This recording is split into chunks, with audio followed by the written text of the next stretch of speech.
During the prime of my youth in high school, I had a girlfriend with whom I chased dreams together. I genuinely wanted to cherish her.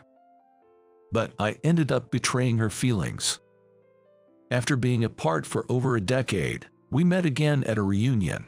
She looked down on me with cold eyes, but fate had us meet again on the same flight days later. My name is John. Today, I am going out. I've dressed up after a long time and setting my hair in a way I'm not used to. Tonight, there's a high school reunion, and since I wasn't scheduled for work, I was able to attend. As I entered the venue, old high school friends greeted me. The star player of our soccer team back in the day still looked as fresh as ever, and the nerdy friend, who used to get all excited talking about cartoons, had transformed into a model. Some had changed, others remained the same. With a sense of wonder, I enjoyed the time spent with old friends.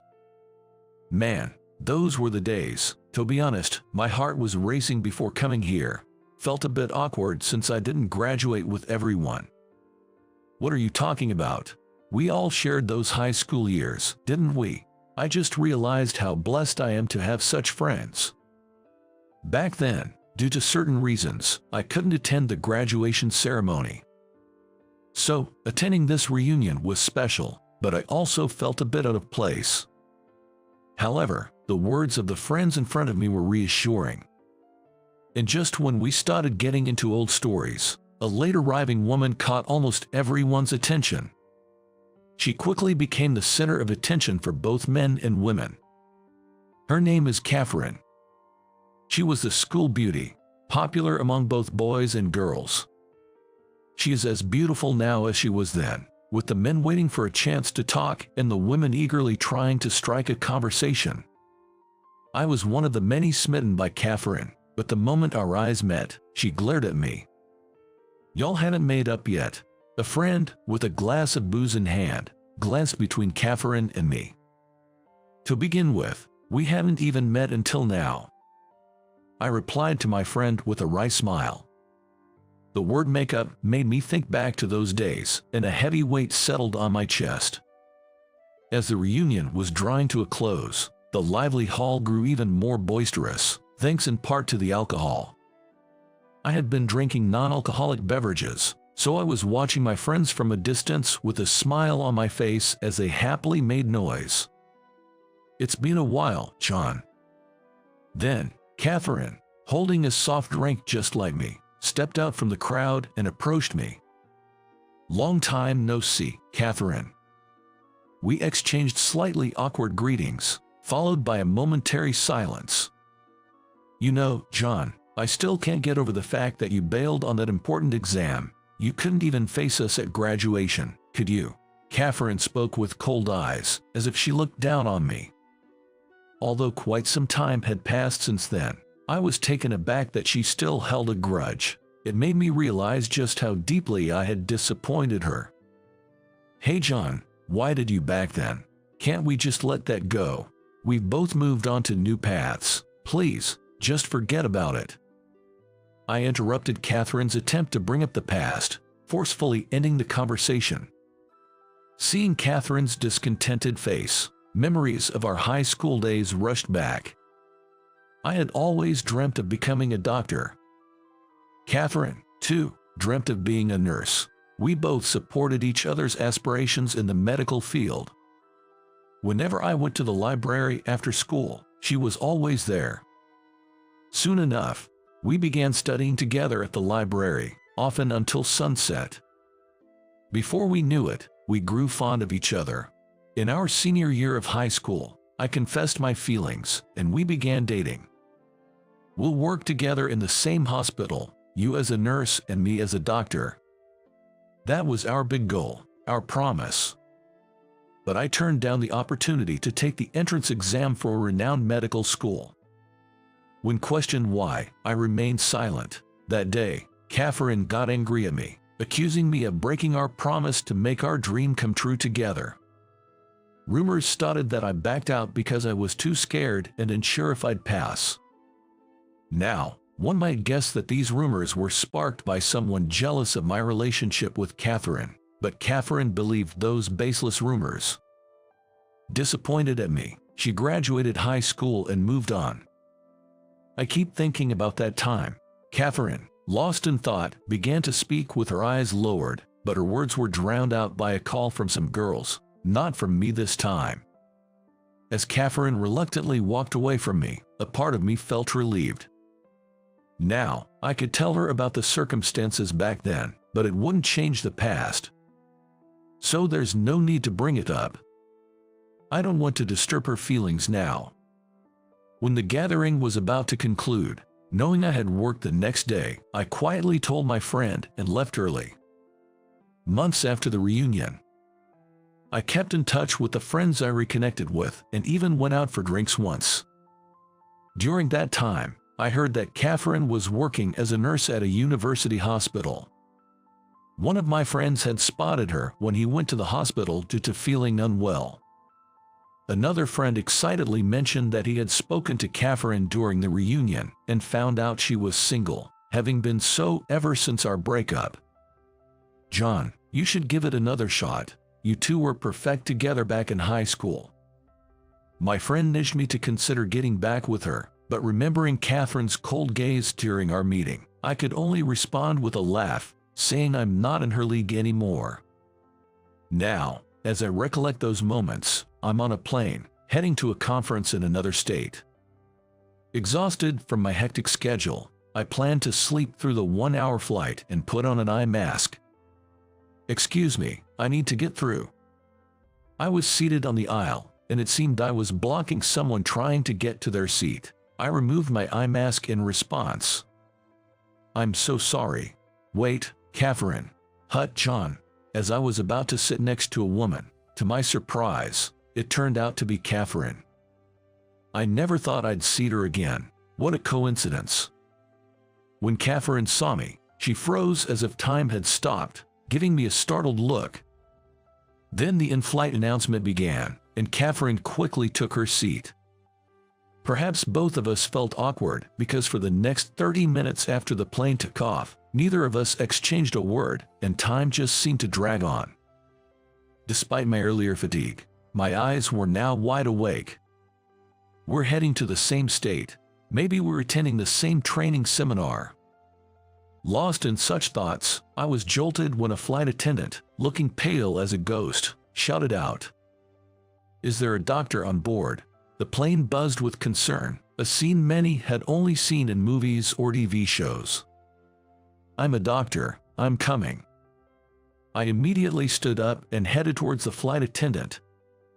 Showing my medical license, I proved my identity as a physician. The flight attendant, looking relieved, led me to an elderly man who had collapsed. "I'm a nurse. Let me know how I can help." Soon after, Catherine rushed over. She had been staring at me with wide eyes, but the sight of the elderly man on the floor turned her expression to one of urgency. "Sir, can you hear me? Do you know where you are?" I tried to gauge the elderly man's consciousness, but his response was weak. "Do you have any pre-existing medical conditions?" I instructed Catherine to turn the man on his side and began asking the family nearby about his medical history. However, it turned out the relative was his son who had been estranged for years and was now traveling with his father. Regrettably, he didn't have full knowledge of his father's medical conditions. "John, here's his medication list." Acting quickly, Catherine had gotten permission from the family to search the man's belongings and found his medication list. Hoping the regular medications might give some clues, I quickly checked its contents. Then I found it, a prescription history for a certain medicine. It was primarily a blood sugar-lowering medication used for patients with type 2 diabetes. Judging by the medication and his symptoms, it looks like hypoglycemia. I figured that the elderly man has been temporarily hypoglycemic. I asked a flight attendant for a drink containing sugar. Fortunately, the old man hadn't passed out, so with my help, Catherine poured orange juice into his mouth. After confirming he swallowed, we continued giving him more to drink slowly. Little by little, he drank it all. and after resting a bit, he started to regain consciousness. Judging there was no need for an emergency landing, I requested that an ambulance be on standby just in case, so he could be taken to the hospital immediately upon landing. "Thank you so much. You saved me. It was my first time handling something like this, so I might have made you uncomfortable. I'm grateful you trusted and followed my guidance. I didn't do any specialized medical treatment, and I don't think I did anything deserving of thanks," I replied. Still, she insisted on expressing her gratitude. The mutual thanking continued for a while, and Catherine, who was also showered with thanks, humbly responded, "I didn't do much," creating a strange scene where everyone was bowing their heads in gratitude. Relieved that everything was okay, I planned to rest up and head straight to the hotel I had booked before my training session. "John, do you have a moment?" But that plan was interrupted when Catherine called out to me. We ended up at a cafe inside the airport. They had some local delicacies, and I was torn about what to order but settled on a regular cup of coffee. Amidst the heavy silence, Catherine was the first to speak. "John, did you become a doctor?" She looked happy but also a bit sad. I replied honestly, "Yes, that's right. It took a little longer than I expected, but I finally became the doctor I always dreamed of being." Hearing about my dream being fulfilled, Catherine looked shocked and was momentarily lost for words. "But why did you decline the exam back then?"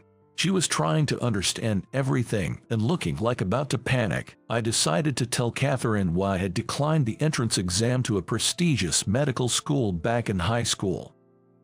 "Catherine, the truth is, right after high school, I was hospitalized and treated for leukemia." "Leukemia? Wait, what are you talking about?" "One day, as I was preparing for my college entrance exams, I felt extremely fatigued and had a fever, so I visited the hospital. I thought I just had the flu, but what the doctor told me was shocking. I had developed acute leukemia. Knowing I had to start treatment immediately, I gave up the college entrance exams. My grades were good and I had attended enough days, so it was certain I'd graduate. The side effects of the treatment were far more severe than I had expected, and I felt cursed by my misfortune. Lying in my hospital bed, images of my friends' graduation ceremonies and their bright, shiny new lives kept flashing in my mind. Because of that, envy towards my friends naturally welled up in me. I felt as if I was the only one suffering and began to cry. I truly started to loathe myself. This endless inner turmoil slowly consumed me. I have given up on my dreams, couldn't graduate with my friends, and even lost my beloved Catherine. The sense of loss was immense, to the point where I felt devoid of any will to fight the illness. Yet, what kept me going was my memories with Catherine. I had heard rumors that Catherine passed the nursing school exams. I was overjoyed, as if it were my own achievement. Catherine would now start a new life, surely with new friendships and opportunities. I projected my own hopes onto Catherine's glittering future. Although I felt envy and conflict about many things, for some reason, when it came to Catherine's bright future, I felt nothing but genuine happiness and support for her. Knowing about Catherine's success gave me the drive to continue my treatment. At times, I felt overwhelmed by the reality that I couldn't be by her side, but knowing that Catherine was pushing through kept me going. Just that fact alone gave me the strength to persevere. In the end, thinking about her helped me break free from my negative emotions. After a long stay at the hospital, the treatments worked, and I was able to return to my regular life. But this was several years after high school graduation. Except for my family and a few close teachers, no one knew about my illness. I didn't want to be a burden during such a crucial time for my friends and Catherine. That's why, even when rumors spread, I never denied them. At a reunion later, I finally revealed my condition to my friends. They cried, saying they were glad I recovered. "Why didn't you tell me?" You had to fight through this all alone." Tears streaming down her face, Catherine exclaimed this. The other customers at the cafe stared at us as if we were having an argument, but Catherine continued regardless. "I threw a lot of harsh words at you, John, saying you were cowardly, or that you ran away. I'm sorry for saying things that hurt you, especially when I didn't know the full story." "It's okay, Catherine. You didn't need to bear the burden of my illness, Catherine. I wanted you to just focus on achieving your dreams. I never expressed those feelings out loud, but I simply sat beside you and gently rubbed your back. You know, Catherine, looking back, I'm actually glad I got sick." She looked at me as if questioning what I was saying, but it was the truth.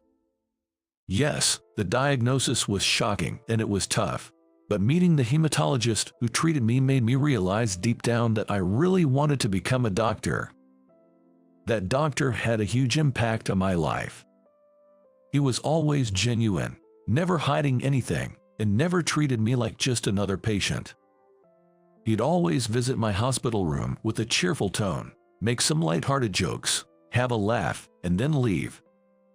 At first, I was emotionally shattered and found it hard to appreciate his attitude, but eventually, his brightness became my salvation, and I began to open up.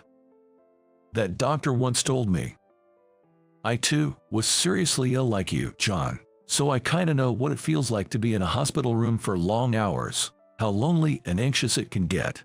But now that I'm better, I wish I had enjoyed those moments more. Being sick doesn't define you. I've never pitied my patients, but I do understand how they feel. I just want to be there to support them."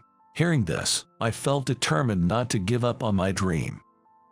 After getting discharged, a few years passed, and I decided to take the med school entrance exams again. I told her that I managed to pass, and after a few more years of intense studying, I'm now a budding hematologist. So, everything's worked out, and you don't need to worry about anything, Catherine. I don't want her to apologize. Even if we can't be lovers like before, since we've met again, I hope we can still be good friends. I've always only had feelings for her. She's strong-willed and cheerful. Genuine, with a determined spirit that never gives up. I've always loved that about her. Even after we broke up, I never wanted to seem clingy, so I never voiced these feelings. But I still have feelings for you, John. However, Catherine said something I hadn't expected.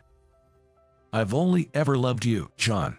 I dated someone else once, but I kept comparing him to you, and we broke up after just 2 days.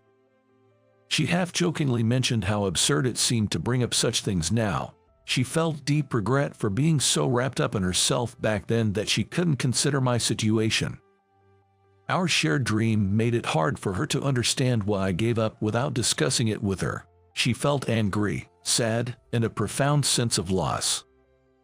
Over time, that emotion turned into anger directed at me, and she apologized for taking it out on me. Hearing that, I realized that maybe not telling her about my illness was just my own selfishness. She suffered because I didn't share my situation with her. I was so happy to see you at the reunion after such a long time, but after seeing your attitude, I regretted it when I got home. I know it might sound out of the blue, but I still love you, John. I can't help it. Standing in front of a crying Catherine, I was shedding tears too. I'm sorry for hurting you with my ego, Catherine. If I had been honest back then, maybe we'd still be together. All I feel now is regret. Catherine shook her head in disagreement with my words. I'm sorry, Catherine. I've always loved you. Finally, I was able to express my true feelings. Hearing me say over and over how I still loved her, Catherine covered her face with her hands and broke down crying.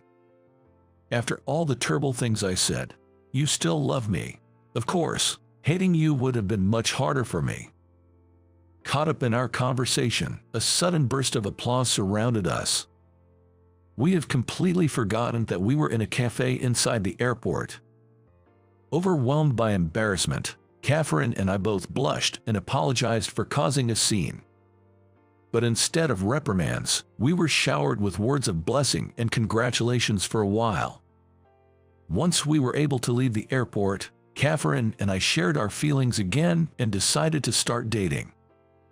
Though I thought Catherine was here for the same conference, she had only come to meet her sister and headed in the opposite direction. I looked over at her as she turned and waved repeatedly, thinking how adorable she was, and started walking, hoping to make it to the workshop. Then we dated a lot, as if to make up for the time apart, and started living together at the 1-year mark of our relationship. I was working hard every day, putting even more effort into my job and studies, trying to become a hematologist, which had always been my goal. Catherine, too, was working hard, wanting to achieve more than she already had. Our friends, as if we had gone back in time, cheered and congratulated us warmly. For now, my leukemia hasn't recurred, and I'm living peaceful days. Knowing Catherine is waiting for me at home is the biggest motivation in my life. We're still settling down in our careers, but we're discussing getting married soon. Between us, there was one promise. It was that we'd always discuss things together no matter what. When we decided to move in together, Catherine told me that holding on to worries alone was off limits, and that's the promise we made. Whatever happens, we'll support each other. Being that kind of couple is our new goal and dream. John, I look forward to our life together. Me too, forever and always. Wait, is that a marriage proposal? Maybe. Oh, come on, I'll take that as a proposal. I happily accept. You're so pushy, Catherine, but I love that about you. I always want to be laughing by Catherine's side like this.